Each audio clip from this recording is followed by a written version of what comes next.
आवाज़ क्लियर है? बहुत बहुत स्वागत है आप सभी का एक बार फिर से गैलेक्सी क्लासेस के ऑनलाइन प्लेटफॉर्म पर, जहां हम सभी टीचिंग से रिलेटेड जितनी भी वैकेंसीज होती हैं उनकी तैयारी करते हैं। अभी अगस्त में होने वाले सीटेट के एग्ज़ाम की तैयारी हम लोग कर रहे हैं। मतलब अब तो हमारा OMR बेस्ड पेपर होगा फिर से, क्योंकि कोरोना की वजह से हम कंप्यूटर बेस्ड जो टेस्ट था चालू हो गया था, लेकिन अब जो हमारा एग्ज़ाम है वो फिर से पुराने तरीके से कॉपी पेंसिल पे, मतलब कॉपी पेपर पे बेस्ड हो गया है, OMR बेस्ड जिसे हम कह सकते हैं। ठीक है, आइए आज हम लोग 28 दिसंबर के पेपर को करने चल रहे हैं। पार्ट 1 है। पार्ट 1 कहने का मतलब जो 15 प्रश्न शुरू के हैं उसको हमने पार्ट 1 में रखे हैं, और जो लास्ट के 15 प्रश्न हैं उसको हमने पार्ट 2 में रखे हैं। ऐसा क्यों किया है? ताकि आपको पढ़ने में भार ना लगे। और ये जो 15 प्रश्न हैं ये पेडागॉजी के नहीं हैं, बल्कि चैप्टर से पूछे गए हैं। और वो जो पार्ट 2 होगा वो पेडागॉजी से संबंधित होगा, उस 15 प्रश्नों को हमने अलग किया है। आइए देखते हैं कि सबसे पहला क्वेश्चन 28 दिसंबर के पेपर में कौन सा है। बाल विकास में आनुवांशिकता और परिवेश की भूमिका के संबंध में निम्नलिखित में से कौन सा कथन सही है? ठीक है, बालक के विकास में जो आनुवांशिकता होती है उसकी क्या भूमिका है, आनुवांशिकता की क्या भूमिका है, और जो परिवेश जो वातावरण है उसकी क्या भूमिका होती है, उसके संबंध में 4 कथन दिए गए हैं, जिनमें से आपको चुनना है कि कौन सा सही है। जो सबसे पहला है वो है परिवेश की भूमिका निश्चित होती है, जबकि आनुवांशिकता के प्रभाव को बदला जा सकता है। आपको पता है कि आनुवांशिकता के प्रभाव को बदला जा सकता है, लेकिन जो वातावरण होता है उसकी भूमिका निश्चित नहीं होती है, वो समय के अनुसार घटती बढ़ती रहती है ना। जैसे अब कोई बच्चा किसी खराब वातावरण में रह रहा है तो उसका विकास नहीं होगा, कोई अच्छे वातावरण में रह रहा है तो उसका विकास जल्दी होगा, और अच्छे वातावरण में रह रहा है तो और अच्छे तरीके से उसका विकास होगा। तो कहने का मतलब निश्चित उसे नहीं कहा जा सकता। आनुवांशिकता की भूमिका निश्चित होती है, ऐसा नहीं है कि आनुवांशिकता की भूमिका हमारी निश्चित होती है। इसे भी आपने देखा होगा, लैमार्क ने इसको चेंज कर दिया, जिराफ पे प्रयोग किया और बताया कि इसमें भी चेंजिंग की जा सकती है। फिर क्या है, आनुवांशिकता और परिवेश दोनों की भूमिका निश्चित होती है। देखो, निश्चित कोई चीज नहीं होती है, ना तो आनुवांशिकता ना तो परिवेश। ठीक है, अब हमारा ऑप्शन कौन सा सही हो जाता है? डी वाला, कि विकास के विभिन्न क्षेत्रों में आनुवांशिकता और परिवेश के सापेक्ष प्रभाव अलग अलग होते हैं।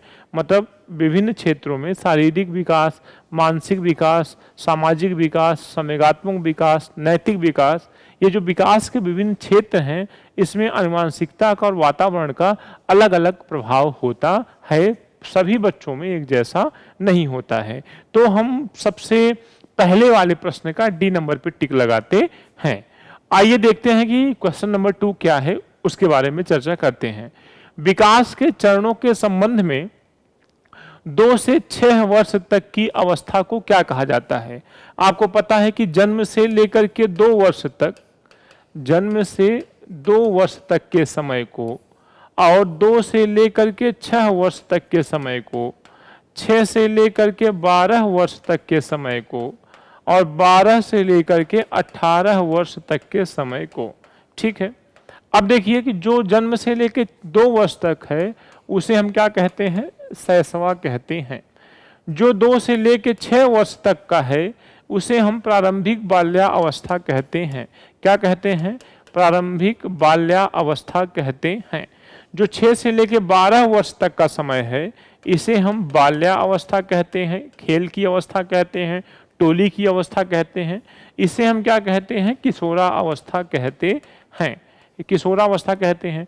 तो हमारा पूछा क्या है? 2 से लेकर के 6 वर्ष तक। तो 2 से लेकर के 6 वर्ष तक के समय को हम प्रारंभिक बाल्यावस्था कहते हैं, जो भाषा विकास की सबसे अच्छी अवस्था मानी जाती है। ठीक है, एक फैक्ट और आप जान लीजिए, भाषा विकास की सबसे उत्तम अवस्था मानी जाती है। भाषा विकास की सबसे उत्तम अवस्था मानी जाती है। क्लियर? चलिए आगे बढ़ते हैं, तीसरा प्रश्न देखते हैं क्या कहता है। तीसरे प्रश्न को देखते हैं कि विकास के कौन से सिद्धांत के अनुसार गामक विकास शरीर के मध्य से शरीर के बाहरी सिरे की ओर जाता है। आपको पता है कि प्रॉक्सिमल थ्योरी जो है, प्रॉक्सिमल डिस्टेंस थ्योरी जो हमारी वो है, वो कौन सी है? अधोगामी, मतलब केंद्र से दूर की ओर भी इसे हम कहते हैं। इसे हम क्या कहते हैं? केंद्र से दूर की ओर, मतलब शरीर के मध्य भाग से हमारे उंगलियों तक, मतलब जो हमारा विकास होता है माँ के गर्भ में, दो तरीके से होता है, एक सिर से पैर की ओर और दूसरा मध्य भाग पहले बनता है, फिर हाथ पैर की जो उंगलियां हैं वो सबसे लास्ट में बनती हैं। ठीक है, तो इसमें बी वाला ऑप्शन सही हो जाएगा। आइए चौथे प्रश्न की ओर चलते हैं। चौथा वाला प्रश्न ये कहता है कि 4 वर्ष की रिया को उसके माता पिता से डांट पड़ती है जब वह सब्जियां खाने से इनकार करती है। मतलब वो खाना खाने से इनकार करती है तो उसके माता पिता उसको क्या करते हैं? डांटते हैं। प्रतीकात्मक खेल खेलते हुए मतलब आराम से जो प्रतीकों के साथ वो खेल रही है, रिया इस व्यवहार का दोहराव अपनी गुड़िया पर करती है। गुड़िया के साथ खेल रही है, उसे गुड़िया के द्वारा खाना नहीं खाने पर उसे डांटती है, जैसे डांट खाई थी अपने माता पिता से। तो इसे आप कैसा प्रभाव मानोगे? ये प्राथमिक की द्वितीयक की परिपक्वता की अनुवांशिक क्रमादेशन। ठीक है, आपको पता है कि जो माता पिता हमारे होते हैं या परिवार के लोग होते हैं वो सामाजिकरण की प्राथमिक इकाई के रूप में होते हैं। ठीक है, सामाजिकरण की प्राथमिक इकाई के रूप में होते हैं। किस रूप में होते हैं? सामाजिकरण की प्राथमिक इकाई के रूप में होते हैं। तो इसमें हम कौन सा टिक लगाएंगे? प्राइमरी सोशलाइजेशन, प्राथमिक सामाजिकरण इसमें होता है। ठीक है, आइए अब हम देखते हैं कि पांचवा क्या है। अनीता ने रश्मि का कलम ले लिया और प्रतिशोध में रश्मि ने अनीता का भोजन खा लिया। चलो बराबरी हो गई। पूजा एक तीसरी लड़की है, यह सब देख रही थी किंतु उसने अध्यापिका को सूचित नहीं किया क्योंकि दोनों ने एक दूसरे से बदला ले लिया था। लॉरेंस कोहलबर्ग के अनुसार पूजा नैतिक विकास की कौन सी अवस्था पर है? जो पूजा है वो नैतिक विकास की 3 अवस्थाएं ही होती हैं। एक को हम क्या कहते हैं? प्राक परंपरागत या प्राक रूढ़िगत। ठीक है, और दूसरे को हम क्या कहते हैं? रूढ़िगत। और तीसरे को हम क्या कहते हैं? उत्तर रूढ़िगत। तीसरे को हम क्या कहते हैं? उत्तर रूढ़िगत। ठीक है, पहला ये, दूसरा ये और तीसरा ये। जो प्राक रूढ़िगत है इसके 2 हिस्से होते हैं, 2 उपभाग होते हैं। जो रूढ़िगत है इसके भी 2 उपभाग हैं, जो उत्तर रूढ़िगत है इसके भी 2 उपभाग हैं। इस प्रकार टोटल उपभाग हमारे 6 हो जाते हैं। ठीक है, अब जो रूढ़िगत है ये रूढ़िगत से प्रश्न पूछा गया है। रूढ़िगत में सबसे पहला है अच्छा लड़की अच्छा लड़का बनना। ठीक है, अच्छा लड़की अच्छा लड़का बनना। ठीक है, एक ऑप्शन मिटा हुआ है, उसको थोड़ा सा हम नीचे जाकर के आपको उठाना पड़ेगा। ये ठीक, जो दूसरी अवस्था है, जो हमारी दूसरी अवस्था है आत्म केंद्रिता और दंड एवं आज्ञा पहली हो गई। दूसरी उप अवस्था हमारी होती है आत्म केंद्रिता और प्रतिफल उन्मुखता। आत्म केंद्रिता और प्रतिफल उन्मुखता, जिसमें हमारा प्राक रूढ़िगत है, जो हमारे प्राक रूढ़िगत के दूसरे हिस्से में है। ये पहला तो दंड एवं आज्ञा पालन हो गया, और दूसरा वाला क्या हो जाएगा? जो यांत्रिक उद्देश्य होता है, जिनमें विनिमय के गुण पाए जाते हैं। बच्चों में विनिमय के गुण पाए जाते हैं। अब विनिमय क्या होता है आपको ये समझना है। विनिमय क्या होता है अब आपको ये समझना है। विनिमय का मतलब आपने कुछ किया और हमने भी कुछ किया, दोनों बराबर हो गए। आपने हमको थप्पड़ मारा, हमने आपको थप्पड़ मारा। 2 बच्चे थे, एक ने उसको थप्पड़ मारा, एक ने उसको थप्पड़ मारा, बराबर के भाव आ गए। ऐसे गुण हम जब हमारे अंदर पाए जाते हैं तो उसे हम यांत्रिक उद्देश्य उन्मुखीकरण कहते हैं। यांत्रिक उद्देश्य उन्मुखीकरण कहते हैं। तो आपके इस प्रश्न का जो जवाब है वो डी वाला हो जाएगा, प्राक रूढ़िगत की दूसरी उप अवस्था होती है। अब आइए कि जीन पियाजे के अनुसार बच्चे द्वारा संरक्षण संबंधी समस्याओं का समाधान निकालने की योग्यता, संरक्षण के गुण किसमें पाए जाते हैं, तार्किकता के गुण किसमें पाए जाते हैं। अब आप ढूंढ लो कि इससे मिलते जुलते गुण किसमें पाए जाते हैं। तो सबसे पहला संवेदीगामक, पूर्व संक्रियात्मक, एक होता है मूर्त संक्रियात्मक, और मूर्त संक्रियात्मक में ही इसमें पलटावी गुण पाए जाते हैं। कौन से गुण पाए जाते हैं? पलटावी, जिसे रिवर्सिबिलिटी भी कहते हैं। ठीक है। विकेंद्रीकरण के गुण पाए जाते हैं, विकेंद्रीकरण के गुण भी इसी अवस्था में पाए जाते हैं। तो ये जो दो गुण ऊपर ऑप्शन में दिया है, मतलब प्रश्न में दिया गया है, और दो गुण ऑप्शन से हमें सर्च करने थे, ये मूर्त संक्रियात्मक के गुण हैं, इसलिए हम इसमें टिक लगा देते हैं। छठवें प्रश्न का हमारा सी वाला ऑप्शन सही हो जाता है। छठवें प्रश्न का हमारा सी वाला ऑप्शन सही हो जाता है।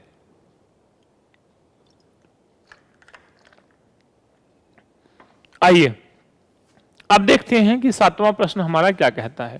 7 नंबर का, राघव एक झाड़ू पर इस तरह से चढ़ने का अभिनय करता है मानो कि वह किसी घोड़े पर सवारी कर रहा हो, प्रतीकात्मक खेल खेल रहा है।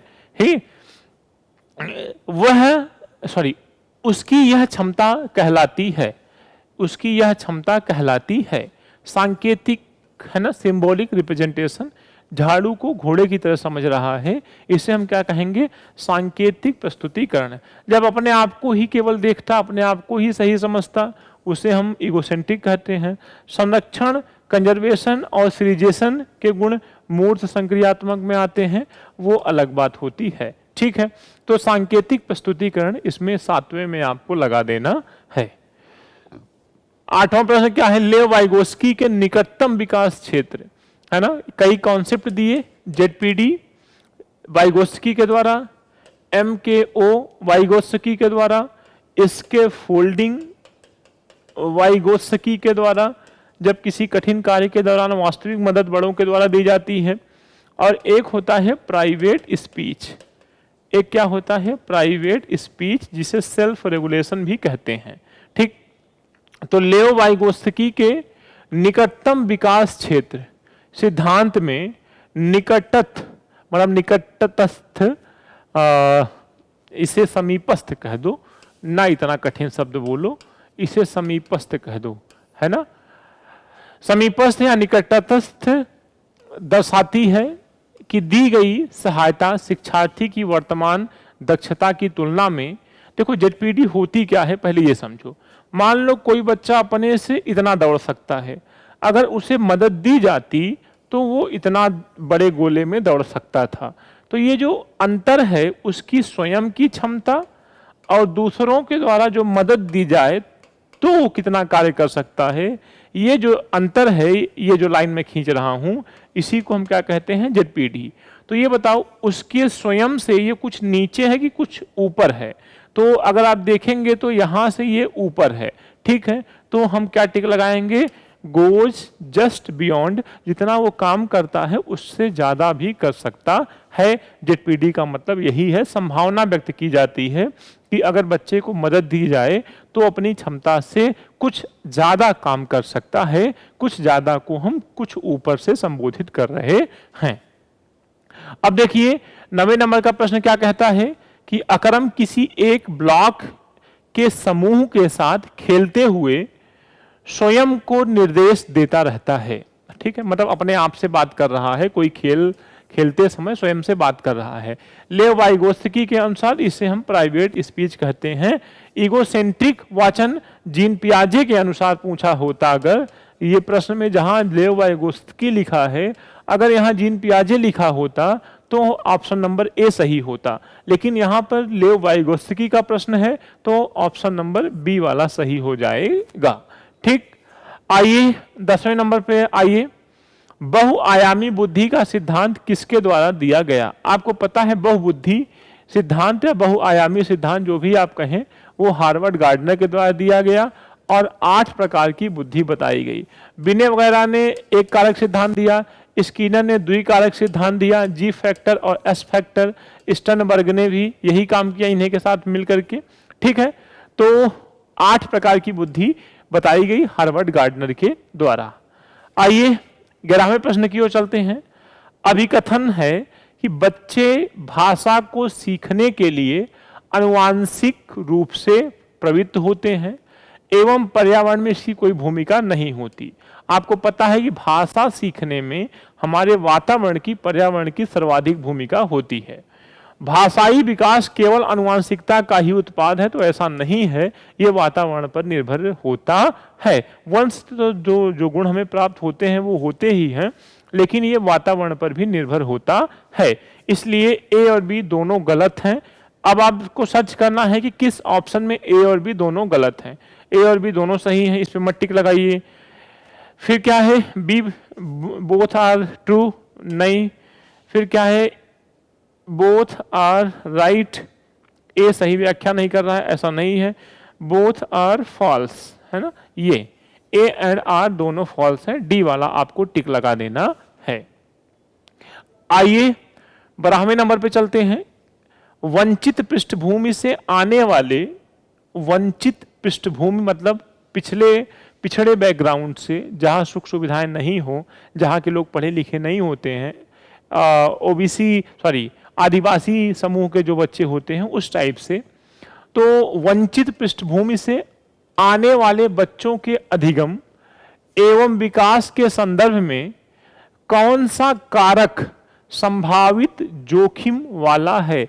आदिवासी कहने का मतलब मेरे ये है कि जिनको सुख सुविधाएं नहीं प्राप्त हैं, जहाँ पे लाइट नहीं है, भोजन की सुविधा नहीं है, गरीबी रेखा के नीचे हैं, ऐसे बच्चों की बात हम कर रहे हैं। ठीक है, कोई विशेष जाति या समूह की बात नहीं की जा रही है। ठीक, तो संभावित जोखिम वाला है कौन सा? अध्यापकों की, देखो ये वंचित पृष्ठभूमि किसी विशेष जाति या वर्ग को संबोधित नहीं करती है, ये किसी भी जाति किसी भी वर्ग से हो सकते हैं। ठीक है, वंचित समूह का मतलब जो सुविधाओं से वंचित रह गए हों, चाहे वो ब्राह्मण हो, चाहे क्षत्रिय हो, चाहे वैश्य हो, चाहे शूद्र हो। कहने का मतलब हमारे किसी जाति विशेष वर्ग से नहीं है। वंचित मतलब वंचित, सुविधाओं से वंचित। ठीक है, ये किसी भी जात किसी भी वर्ग के हो सकते हैं, किसी विशेष जात या समूह से जोड़ना इनको ठीक नहीं है। अध्यापकों की उनकी क्षमताओं के बारे में नकारात्मक सोच, देखो क्या प्रश्न है, फिर से पढ़ लेते हैं। वंचित पृष्ठभूमि से आने वाले बच्चों के अधिगम एवं विकास के संदर्भ में कौन सा ऑप्शन, कारक को मैं ऑप्शन बोल रहा हूं, संभावित जोखिम वाला है, मतलब कौन सा खतरा पैदा कर सकता है, कौन सी सोच ऐसे बच्चों के लिए खतरा पैदा कर सकती है।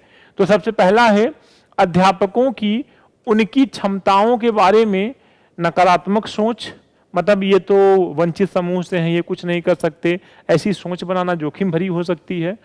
उनके प्रति बहुत कम अपेक्षाएं और उनसे बहुत कम अपेक्षाएं रखना कि ये कुछ कर पाएंगे ही नहीं, ऐसा सोचना उनके लिए जोखिम भरा हो सकता है। कोई भी बच्चा कुछ भी कर सकता है, प्रत्येक बच्चे में प्राकृतिक क्षमताएं अपनी अलग अलग होती हैं, तो ये जोखिम भरा हो सकता है, इस पे हम टिक लगा सकते हैं। फिर क्या है, पाठ्य पुस्तकों की कहानियों में सुविधा वंचित पृष्ठभूमि के बच्चों का मुख्य पात्र के रूप में प्रतिनिधित्व, ये तो सहयोग करेगा। अगर कोई सुविधा वंचित बालक डीएम बन गया हो, ऐसी कोई कहानी हो, तो वो तो प्रोत्साहन देगी उन बच्चों को। जहां तक संभव हो सके विद्यालय में दिए जाने वाले ज्ञान और स्थानीय ज्ञान के बीच जुड़ाव पर बल दिया जाए। ठीक है, ये भी जोखिम भरा नहीं हो सकता, ये तो सहयोग प्रदान करेगा कि विद्यालय में जो कुछ पढ़ाया जा रहा है स्थानीय परिवेश से संबंधित हो। ठीक है, जहां से बच्चे आ रहे हैं। कक्षा में विजातीय आधारित समूह बनाना, विजाति मतलब किसी जाति का समूह नहीं, अलग अलग समूह के बच्चों को इकट्ठा करके एक एक समूह बना देना, तो ये भी जोखिम भरा नहीं हो सकता, मतलब इसमें ए वाला ऑप्शन जोखिम भरा हो सकता है। अब आते हैं 13वें प्रश्न पे। एक विद्यालय लड़कियों को केवल संगीत और नृत्य प्रतियोगिताओं में भाग लेने के लिए प्रोत्साहित करता है। ठीक है, विद्यालय का यह दृष्टिकोण क्या दर्शाता है? जेंडर आधारित रूढ़िवादी धारणा को चुनौती देना। अगर वो ये कहता कि कोई भी डांस कर सकता है, कोई भी नृत्य कर सकता है, गीत गा सकता है, तो चुनौती दे रहा है वो। लेकिन ये तो बढ़ावा दे रहा है जेंडर रूढ़िवादिता को।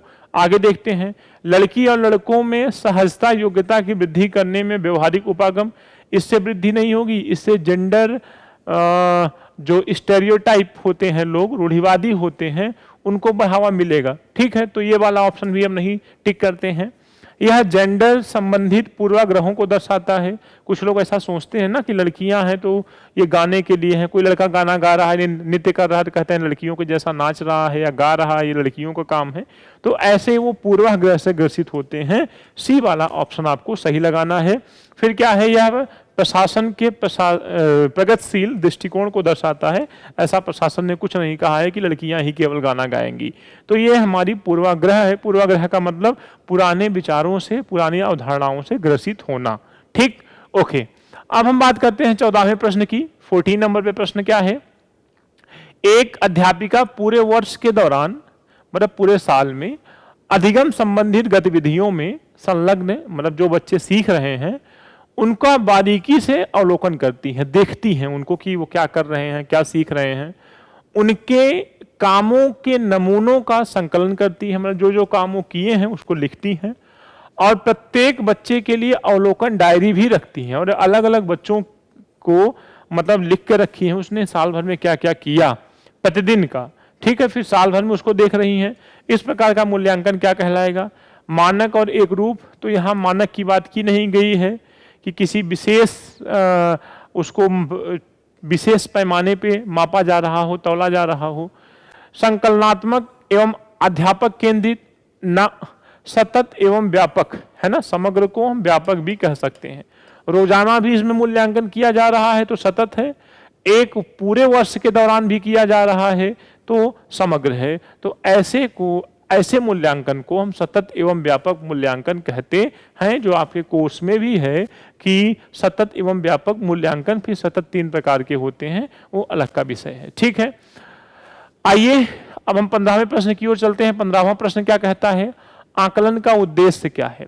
मतलब आकलन मतलब अनुमान लगाना, आकलन का मतलब गेस करना कि हमने जो पढ़ाया वो बच्चे सीख पाए कि नहीं, या ये पता करना कि किस हद तक सीख पाए हैं, सीखने में कौन सी समस्या उनको हुई है, इस टाइप से। ठीक है, तो आकलन का उद्देश्य क्या है, बच्चों को भयमुक्त परिवेश में अध्ययन करने के लिए प्रेरित करना, ऐसा नहीं है भैया, है ना, उनको डराइए नहीं। बच्चों को धीमी गति से सीखने वाले, प्रखर एवं समस्यात्मक में चिन्हित करना, बिल्कुल भी वर्गीकरण नहीं करना है, चिन्हित नहीं करना है आपको। फिर क्या है, अधिगम पर विश्वसनीय फीडबैक देना। प्रतिपुष्टि का मतलब होता है फीडबैक देना, मतलब बच्चे ने कितना सीखा उसको सही बताएं कि कहाँ तुमने नहीं सीख कहाँ आपको सीखने में दिक्कत हुई है, किस पार्ट को अच्छे से सीख लिए हो, ये सारे प्रश्नों पर काम करना। ठीक है, फिर क्या है, कक्षा में प्रतियोगिता को प्रोत्साहित करना, ऐसा नहीं है। आकलन का उद्देश्य हमारा ये होता है कि बच्चे कितना सीखे हैं उस पर हम फीडबैक दें सकारात्मक रूप से, ताकि वो और प्रोत्साहित हो सके और काम कर सके। इसलिए विश्वसनीय फीडबैक आपको देना होगा। ठीक, तो इस प्रकार हमने 28 दिसंबर के पेपर का जो शुरू के 15 प्रश्न थे उसको हमने कर लिए हैं। अब हम आपसे मिलते हैं पार्ट 2 को लेकर के, जिसमें हम पेडागॉजी के सेक्शन को सॉल्व करवाएंगे। Thank you so much for watching my videos.